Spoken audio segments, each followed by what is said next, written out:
Labas vakaras. Ko gero visi sutiksite, kad kiekvienas miestas turi bent vieną išskirtinį objektą, tarsi savo vizitinę kortelę. Vienas tokių Kaune – Tado Ivanausko zoologijos muziejus. Būtent čia mes šį vakarą ir lankomės.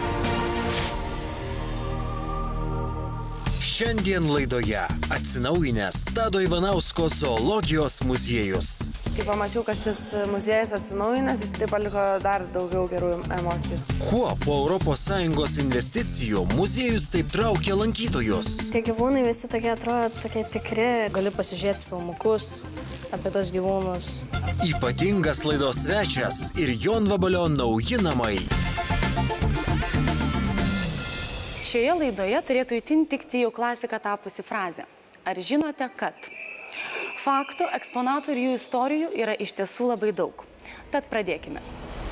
Kauno Tado Ivanausko zoologijos muziejus – vienas seniausių Lietuvos muziejų ir vienintelis zoologijos muziejus Baltijos šalyse, kurio ištakos siekia 1859 metus. Visa jo istorija ir veikla glaudžiai susijusi su Lietuvos gamtos mokslo raida ir profesoriumi Tadu Ivanausku. Jis rūpinosi gyvosios gamtos tyrinėjimu, Lietuvos faunos rinkimu bei sisteminimu. 1931-aisiais Tadas Ivanauskas organizavo žymiausią muziejaus istorijoje 3 mėnesių ekspediciją į Braziliją. Per ją surinkti gausus, egzotiškos atogrąžų faunos rinkiniai. Beje, mokslinės ekspedicijos tęsiasi ir po muziejaus įkūrėjo mirties. 1982–2014 metų laikotarpio suorganizuota 16 mokslinių ekspedicijų į užsienio šalis. Muziejaus ekspozicija gana atraktyvi, tačiau buvo labai statiška. Iki šio laiko dėl lėšų trūkumo nebuvo galimybės jos pagyvinti lydimąją informaciją apie eksponatus. Naujovėms įdiegti reikėjo ES investicijų. Pone Ramūnai, kodėl reikėjo ES investicijų būtent šiam muziejui? Mūsų muziejus yra tikrai įdomus, tikrai lankomas. Turime daug įdomių, atraktyvių eksponatų. Jų eksponuojame virš 14,5 tūkstančio. Tačiau norėjosi papildyti tokią informaciją, kurią būtų galima rasti muziejuje, iliustruojančią apie pas mus esamus eksponatus, pailiustruoti, kaip eksponatai pas mus patenka ir visą kitą. Tam buvo numatyta įrengti šitos portalus. Na, o kadangi europinis projektų finansavimas suteikia tokias galimybės pritraukti papildomų lėšų, mes ir parašėme šitą projektą. Sakykite, kokie darbai buvo atlikti? Pastatyta kiekvienoje salėje tie informaciniai portalai, kur yra sukaupta visa informacija, sakykime, apie tokius dalykus kaip muziejų atliekamus darbus, vykdomus projektus, eksponatus. Be to, kaip mes, kaip muziejus, esame gamtosauginė organizacija, tai sutraukėme papildomą informaciją apie gamtosaugos situaciją tiek Lietuvoje, tiek pasaulyje. Dabar apsilankę Tado Ivanausko zoologijos muziejuje ir mažieji ir suaugę lankytojai gali sužinoti daug daugiau.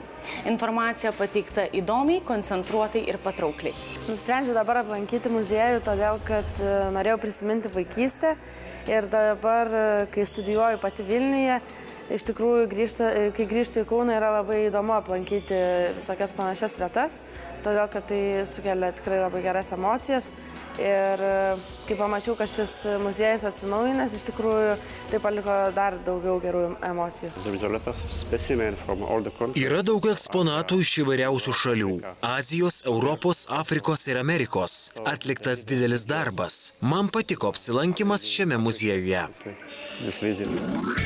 Kuo naudingi interaktyvūs informaciniai terminalai? Jie skatina virtualiai keliauti, patirti gyvąją gamtą, susipažinti su gamtosauginė situacija Lietuvoje ir pasaulyje. Lankytojus ypač domina specialiai paruošta vaizdinė medžiaga apie tai, kaip tampama eksponatais. Kelias nuo, pavyzdžiui, gyvio gamtoje iki jo virtimo eksponatu. Iš viso projekto metu įrengti 6 tokie interaktyvūs informaciniai portalai bei projektorius. Įgyvendinto projekto biudžetas daugiau nei 86 tūkstančiai eurų. Iš jų visai įrangai bei įrengimams skirta 52 tūkstančiai eurų. Specialaus turinio parengimas kompiuteriniai technikai kainavo 29 tūkstančius eurų. Kauno Tado Ivanausko zoologijos muziejus tapo dar patrauklesniu. Dabar jis per metus sulaukia apie 40 000 lankytojų. Paprastą dieną čia plūsta moksleiviai iš mokyklų, nuo savaitgaliai šeimų dienos. Jeigu einam kokius ten žegius, varliagyvius, tai tu tiesiog prisimeni va šitus gyvūnus ir tiesiog gali sužinoti, kokie jų sandarai, ką jie turi. Gali pasižiūrėti filmukus apie tos gyvūnus. Tie gyvūnai visi tokie atrodo tokie tikri ir tiesiog atrodo, kad tu jas, lyg jie gyvi būtų ir liktų būtum ten kartu su jais. Mes gavom iš mokytojos užduotis apie pievinę varlį ir paprastąją rupūžę ir mums reikėjo surasti atsakymus į klausimus. Pedagogai ir moksleiviai itin teigiamai vertina ES investicijomis įsigytus informacinius interaktyvius ekranus, kurie padeda moksleiviams reikalingą informaciją gauti greitai, o jos vizualizacija itin įtikinama. Teisingai ten prieini prie realio, iškamša nėra labai, kad būtų taip įtikinama, įspūdį sudaranti, bet paspaudė ekraną, tas realis ten skraido, grobį gaudo, jauniklius prižiūri. Labai sveikintinas dalykas, turbūt tikrai. Atgyja tą, ką mes matom.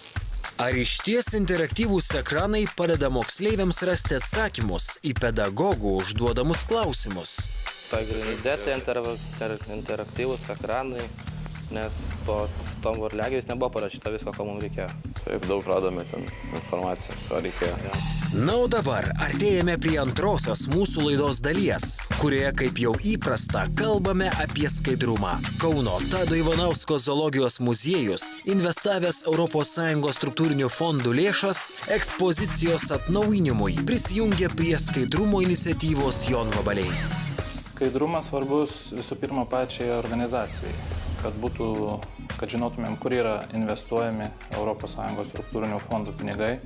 Visų antra svarbu visuomeniai, kad visuomenė žinotų, kur yra investuoti pinigai. Rekomenduotumėm kitiems projektų vykdytojams prisijungti, nes Jonvabalių iniciatyva yra sveikintina. Visa informacija, kurią mes pateikėme jums, buvo susisteminta.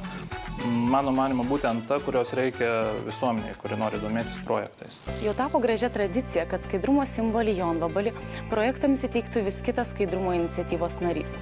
Šį vakarą aš sveikinuosi su Kauno technologijos universiteto rektoriumi. Labas vakaras, ponia Petrai. Ir pirmasis klausimas jums. Labai dažnai girdime žodį skaidrumas. Kaip galime siekti didesnio skaidrumo, kalbant apie ES struktūrinių fondų lėšas Lietuvoje? Tikrai, skaidrumas tai labai pritariu, labai svarbu. Turbūt visko pagrindas.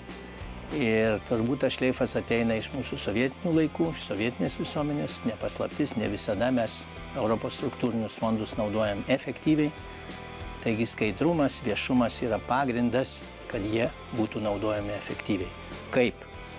Kaip turbūt kuo viešiau, kuo daugiau kalbėti, kuo daugiau su visais nuoširdžiau aiškinti, kad turi būti skaidru, atvira. Kodėl verta prisijungti prie šios skaidrumo iniciatyvos? Tikrai džiaugiuosi, kad tokia iniciatyva atsirado. Man labai garbė, kad mes vienintelis universitetas šito iniciatyvai.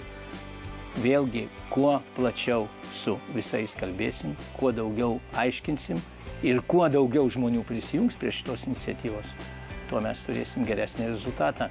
Efektyviau naudosim ES, Europos struktūrinių fondų lėšas. Atėjo metas, kai Kauno Tado Ivanausko zoologijos muziejuje apsigyvens dar vienas ypatingas eksponatas – skaidrumo Jonvabalis.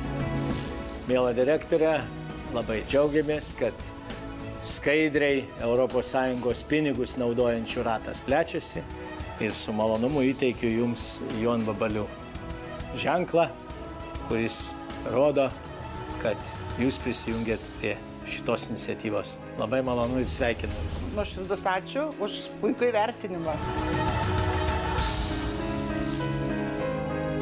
Šį vakarą viskas. Nepamirškite apsilankyti internetinėje svetainėje jonvabaliai.lt. Ten rasite daug įdomios informacijos apie projektus, kurie jau prisijungia prie skaidrumo iniciatyvos Jonvabaliai. O jei nerasite jums patikusio projekto, būtinai pakvieskite jį prisijungti. Kurkime skaidrumą kartu. Iki.